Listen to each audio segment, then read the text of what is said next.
I'm about to reveal a secret to you, an ingredient that is missing from most of the success formulas out there today, which is why they don't work. Without this magic ingredient, your dreams and goals fall flat, no matter what they are or how long you've had them. But with this magic ingredient, you can accomplish anything and everything you want to, and it's called self-discipline. There are several disciplines that you need to develop if you want to achieve your full potential. So the first discipline of all is the discipline of clear thinking versus fuzzy thinking. You know, sometimes you've heard me ask, what is the highest paid work in America? What's the most important work in any job or any company? And the answer is thinking. The quality of your thinking determines the quality of your decisions and choices. Your decisions and choices determine the actions you take. The actions you take determine your results. Your results determine the quality of your life. And it all starts with your thinking clearly. A little story that was in the papers recently. Warren Buffett, who is one of the richest men in the world, and Bill Gates, who is the richest man in the world, and Bill Gates Sr. were at a dinner party, and the three of them are good friends, and they were talking. And a gentleman came up to them and said, you know, I was looking at you, and you gentlemen are very successful. What would you say is the most important quality of success? And all three, according to a bystander, all three broke off their conversation and turned and simultaneously said, focus. Focus is the most important requirement for success in our fast-moving world today. If you can focus, you can succeed, and if you cannot, you cannot. I'm always amazed when I go down the street or fly or drive as people seem totally immersed in listening to things. They've got devices in their ears and stuff on their cell phone, and they're listening to music in their car, and they're watching television. They simply cannot stop bombarding their mind with sensory input. And of course, when you're doing that, it is impossible for you to think well. To think well requires that you practice a couple of techniques. Now, first of all, as Peter Drucker said, you need to take time to think. The rule is that fast decisions are usually wrong decisions. Especially fast decisions involving people or money are usually wrong decisions. So if you're going to make a decision that has long-term consequences, then you have to give it a lot of thought. You have to sort of look at it like a beautiful piece of porcelain. You look at it from every single side and think about it carefully. And the more carefully you think about a decision, the better the quality of that decision will be when you finally make it. How many times have you said, you know, if I just thought about that a little bit more, I wouldn't have done it? Or if I just thought a bit better, or I just taken time to think? Well, superior people, through experience and through painful experience, learn to take their time in making important decisions.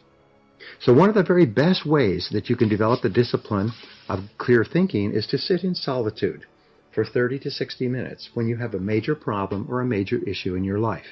This is what happens for you in solitude.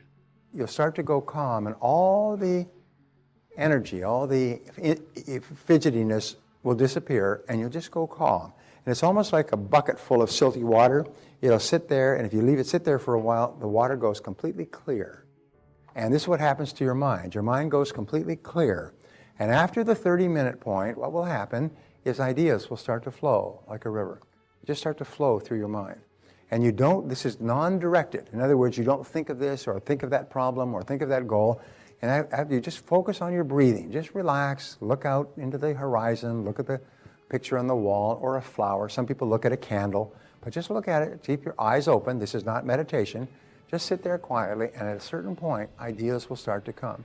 And almost like a boat in a gentle pond, the idea that you need to solve your biggest problem or to achieve your most important goal, like a little boat, just dock in your mind, and there it will be crystal clear. And it's the most amazing darn thing. If you've never done it before, the first time you do it, you'll get a result. You'll get an insight, an idea, a solution to a problem, an idea to solve a goal. The first time you do it, it'll be absolutely marvelous. And the next time you do it, you'll get it again. And every time you sit quietly in solitude for 30 to 60 minutes, you'll get ideas that may save you years of hard work. Now, here's another way to think better. Take a sheet of paper, and the rule is, think on paper, and write down every detail. How it happened, what's going on, and what the the problems, the concerns, the cost, who's involved. Just write it down, write it down, write it down. And the most amazing thing happens between the head and the hand. As you're writing out all the details, sometimes exactly the right choice pops out at you. It becomes clear, but you would not have triggered that superconscious solution if you hadn't taken the time to think on paper. You know, Aristotle once said that wisdom, which is the greatest of all human desires, wisdom is the ability to make good decisions, is a combination of experience plus reflection. Experience plus reflection. In other words, you have an experience and then you reflect on the experience and you think about, what does that experience mean to me? How can I use that? What can I learn from it? So reflecting on your experiences, and the best way to do that is to go for a walk. Just going for a walk where you can't listen to anything, don't take an iPod or anything, just go for a walk, 30 or 60 minutes, and just walk. And while you're talking and reflecting upon something that's going on at work or at home, you'll be amazed at the quality of ideas that will come into your mind. A good way to think better is to ask, especially if you're frustrated or having difficulties, to ask, what are my assumptions? What am I assuming about this situation that may not be correct? What if my basic assumptions about this relationship, about this job, about this product or service or this investment? What if my assumptions were wrong? Then what would I do? And here's the key to good thinking. Be open to doing something completely different. Be open to admitting the possibility that you could be wrong and doing something completely different.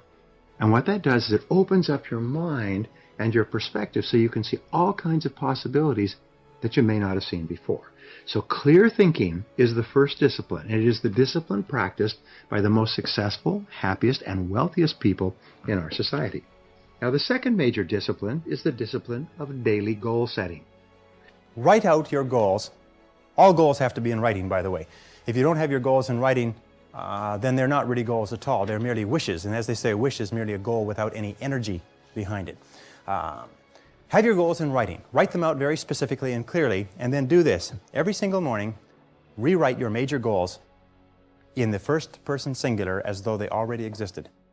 If, for instance, if your goal is to earn $50,000 a year, every single morning write, I earn $50,000 a year. If your goal is to weigh a certain number of pounds, if your goal is to enjoy a certain kind of life, write down your major goals in the first person singular as though they already existed today every single morning. And then every single evening, take about 5-10 minutes, instead of watching television, just before you turn on the television, say, wait a second, I've got to review my progress. And sit down and review what you've done in the course of the day and say, what have I done right today? What have I done right that's moved me toward my goals? And second question is, what would I do differently if I had today to do over again? Those 4 steps, by the way, writing and rewriting your goal each morning, reviewing them in the evening, and asking yourself those 2 questions. What did I do right? What did I do that moved me toward my goals today? And what would I do differently if I had the day to live over? If you'll ask yourself those 2 questions, in the next 30 days, you'll accomplish more than you accomplished in the last 6 months. Because every time you write your goals down, you're programming them into your subconscious mind. When you program them into your subconscious mind, you set up a field of vibration within your brain.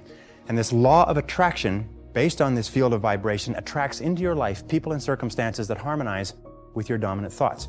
Everybody here has had the experience of starting to read about a subject, think about a subject, become interested in a subject, and suddenly you started to attract into your life books, magazines, articles, conversations, people, opportunities to expand on that subject. Have you had that experience before? What you do is you create a force field, which we cannot explain scientifically, but it is a field of vibration that goes out from you and attracts back into your life everything that you need to realize your dominant goals. My promise to you is this. If you will do this for 1 month, actually 21 days is good enough, your whole life will change. You'll see changes that are astonishing. People come up to me at every single seminar and say, it was incredible. I started to write my goals every day. I accomplished 8 of them in 6 months. I accomplished 5 in a week. I accomplished most of them within 12 months. It's transformed my life. So all I ask you to do, if you're not already doing it, is give it a try.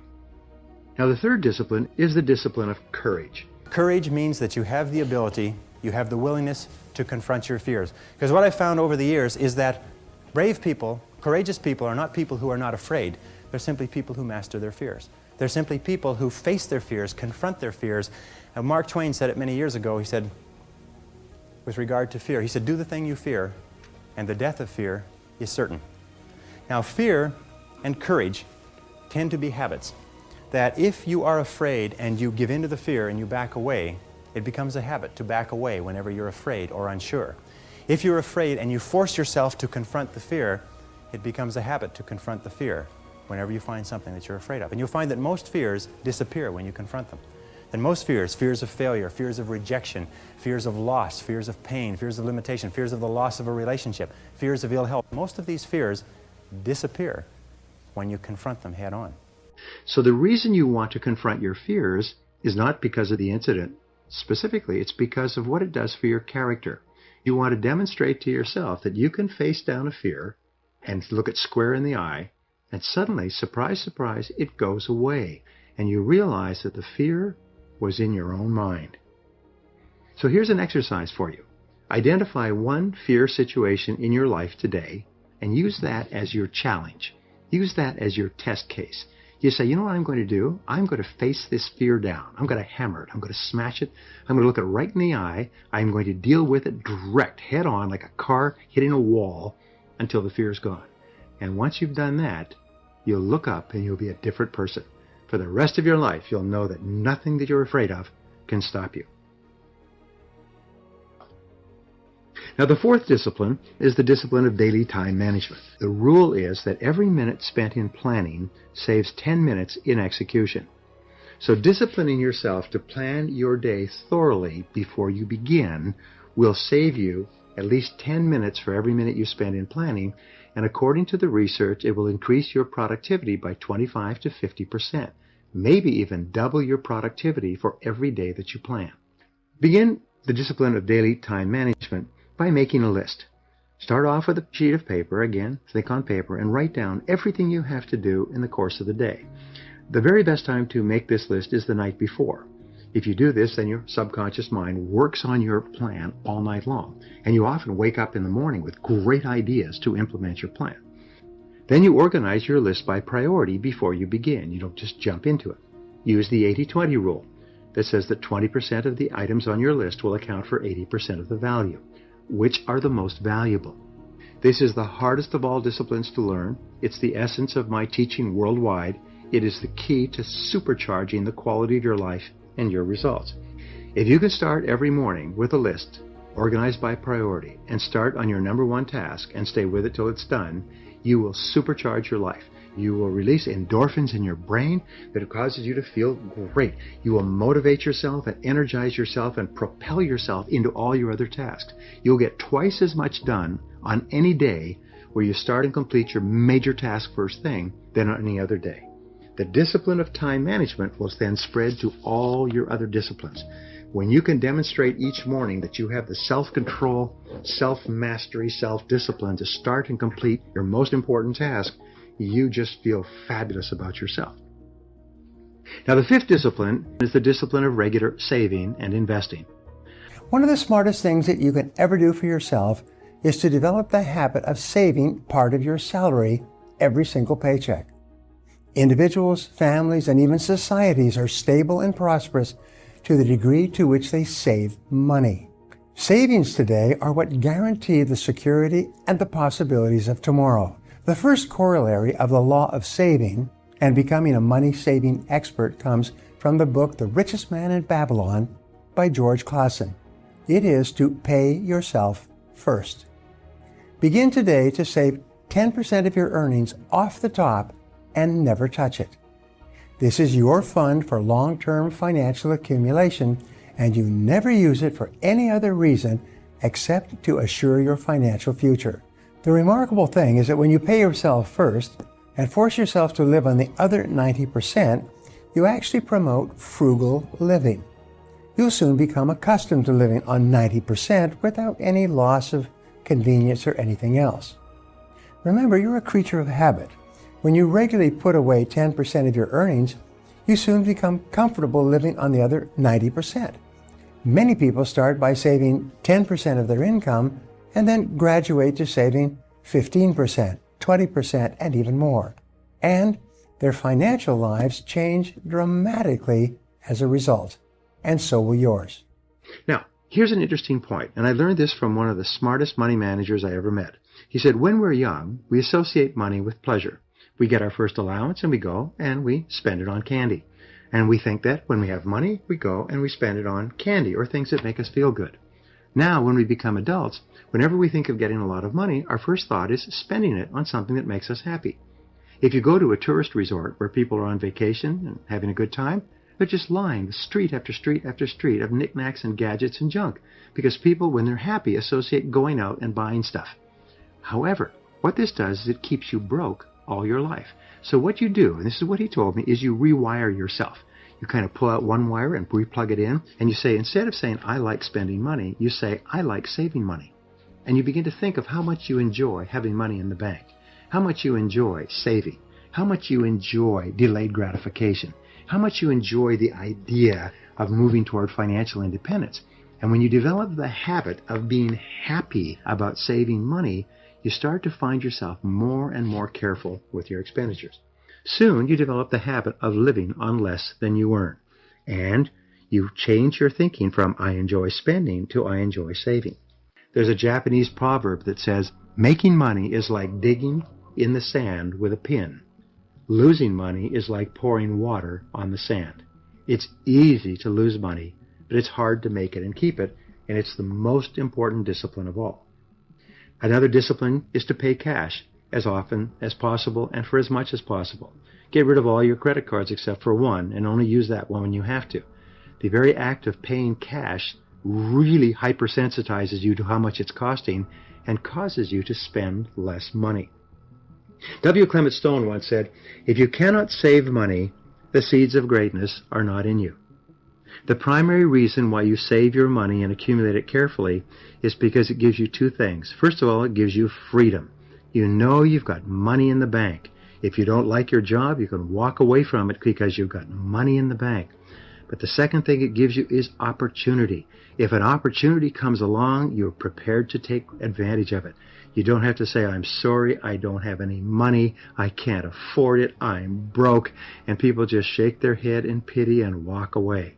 As an adult, you should always have opportunity money put aside. And when you have it, you feel great about yourself.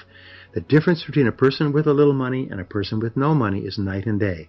A person with a little money feels great. A person with no money always feels inferior, anxious, worried, concerned, irritable, short-tempered. Now, the sixth discipline is the discipline of continuous learning. What takes you from rags to riches is personal development. In the 21st century, as Peter Drucker says, knowledge and skill are the keys to the 21st century. And the only thing that will be relevant, the only skill that will be relevant in the 21st century is the ability to learn new skills, because virtually everything you know is becoming obsolete at a rapid rate. Stephen Covey says that your current knowledge base has a half-life of 2 years, which means that half of everything you know will be irrelevant within 2 years. And 2 years from now, half more. So if you're not continually learning and upgrading your knowledge and skills, you're not staying in the same place. As Pat Riley says, the basketball coach says, if you're not getting better, you're getting worse. If you're not constantly learning, you're actually falling behind. So here are the 3 keys to continuous learning. Number 1 is read in your field 30 to 60 minutes each day. In other words, turn off the television, turn off the radio, put aside the newspaper, and just read in your field. The very best places to read, by the way, are books. Read books, the best-selling books written by the most successful people in your field, because books contain a wealth of riches that can enable you to function at a far higher level, to get much better results than you could before. Countless people over the years that reading an hour a day has doubled and tripled their income within a year. The second thing you do is take every course that you possibly can. The courses and seminars that are available to you in your field that are given by professionals are courses that have been developed over years and years and years. They have been tested and tested and tested. The person who is talking to you for several hours has spent thousands of hours learning their subject. They have dry tested this or done test runs with thousands of other people. When you take a course, you can learn enough information in 1 or 2 days, more than you could learn in 2 or 3 years or maybe even a lifetime, all distilled and put together. People say, I can't afford a course. You cannot afford not to buy books. You can't afford not to go to courses. The third way that you can upgrade your skills is listen to audio programs in your car. Here's an interesting point. The more you commit yourself to becoming the best person you can be, the more you like yourself and respect yourself, the more energy you have, the bigger goals you set for yourself, the more you persist. When you invest in yourself and you read and learn and upgrade your skills, you're telling yourself, wow, I am a person with a great future, and it's up to me to maximize my potential. And your self-esteem goes up, your self-respect goes up, your sense of personal pride goes up, and you started to get promoted more and paid more in every part of your life. Now, the seventh discipline is the discipline of hard work. There's nothing that will help you more than for you to develop a reputation as a hard worker. In the studies of self-made millionaires, again, they said, I didn't have better education, better talent, better knowledge, but I was willing to work harder than anyone else. Most self-made millionaires work 60 and 70 hours per week for 5, 10, 15 years before they break through. Most other people are trying to get by on 5 days a week, and then during those 5 days a week, they don't work very hard at all. The interesting thing, Thomas Jefferson once said, do you believe in luck? He was asked. He said, yes. He said, I believe in luck. He said, and the harder I work, the more of it I have. So the harder you work, the luckier you get. The harder you work, the more opportunities you have, the more doors open up to you, the more opportunities you see. There's a thing sweeping America today about having fun at work. No, work is not fun time. Work is not the playpen or the sandbox. Work is not school. Work is work. What you do is you go to work and you work all the time. Don't worry about fun. Have your fun later, knowing that you've done a fantastic job and you've gotten a lot done. And finally, work 1 hour later. Be the last one to leave. Be the person who turns off the lights. Interesting, if you look at an entrepreneurial startup, a business that's being run by somebody who's really driving it forward, you'll find that the business owner is usually the first one there, works through the whole day, usually the last one to leave. Business owner usually works on Saturday and Sunday. At the end of the day, the business owner's got a beautiful home, house on the hill, beautiful cars, beautiful life, vacations, a boat in the yacht basin, and everybody says, boy, she is sure lucky. No, they're not lucky. They just worked all the time they worked. If you work 3 extra hours, start earlier, work harder, stay later, you'll add 6 hours of productive work to your day. Every hour of uninterrupted work when nobody's there translates into 3 hours of productivity when there's people around interrupting you. So keep asking at work, what is the most valuable use of my time right now? What is the most valuable use of my time right now? And then do only that. We just recently fired somebody, and we had a meeting with this guy, and the conversation was very simple. You know, he's insurance, all the stuff that he's doing, and I'm talking to this guy, and I said, look, you have to realize there's one thing that's very clear about you. We're very patient with you. It's been many years, but your attitude has never changed. It's been the same, and it's not attractive. Let me introduce you to the concept of success. Ben Franklin was a pretty smart guy, and I want to start with a quote by him. If you do tomorrow what you did today, you will get tomorrow what you got today. You want to know what that means? If you do the same thing tomorrow that you did today, you're stuck. Stuck! And it doesn't change. So the first thing I want you to think about today is I want you to wake up tomorrow and do something different. And understand if you do the same thing, you're stuck. Just because you did it a certain way yesterday, there's no reason to do it that way today. It's called work your ass off, okay? Yeah. And improve. I challenge anybody to do the following. Take 4 subjects: sales, negotiation, human nature, okay? Sales, negotiation, human nature, and money. Go to Amazon. I will fund this if somebody wants to do this. You do it, you come back to me, nothing changed, I'll fund the whole cost that you had here. 4 topics. Read every book on negotiation, above 400 reviews on Amazon, that's 4+ star. Read any book that's above 4 star, 25 of them, 400 reviews on sales. Read any book on human nature, psychology, persuasion, any of that stuff. 4 star, like how to win friends, all that stuff. Then read any book on money with 400+ reviews. Read principles, like things like that by Dalio, by Buffett. And for 2 years, obsess over doing that. For 2 years, obsess over doing that. 2 years later, work and improve in a marketplace. Figure out a way to improve your attitude. Sometimes half the battle is people have some negative, unattractive attitudes. They're a crap magnet. Everything is complaining. Everything is somebody else's fault. Nobody is turned on by somebody that constantly blames somebody else. Nobody. When I was single, I would go on dates and I would talk to a girl. My last boss was an asshole. I said, out of your last 5 bosses, which one of them were an asshole? All of them. I'm like, it's not